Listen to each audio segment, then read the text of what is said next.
বিশ্বাস নেই। ভাবতেই পারো কোনো অসুবিধা নেই গো। হ্যাঁ, বিশ্বাস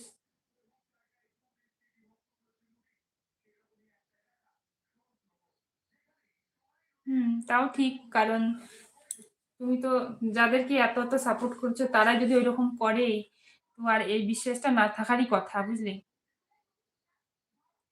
হ্যাঁ, এটা ঠিক কথা। এটা কথা আমি মানলাম যে যাকে যাকে মানে তোমরা এতটা সাপোর্ট করেছো, সে যদি ওইরকম করতে পারে তো তাহলে তো তোমার বিশ্বাসটা থাকবে না বলো? এটা তো স্বাভাবিক কথা। এটাই স্বাভাবিক। তো বিশ্বাসটা না থাকারই কথা, বুঝলে?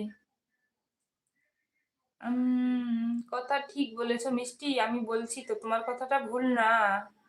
কারণ যাকে মানে এত সময় এত কষ্ট করে এত সাপোর্ট করছো, তো তারাই যদি এরকম করে তো আর অন্য কারো বিশ্বাসটা থাকবে কিভাবে বলো? আমি বলছি না তুমি যে জোর করে কাউকে বিশ্বাস করো। ঠিক আছে? আমি এটাই বলছি।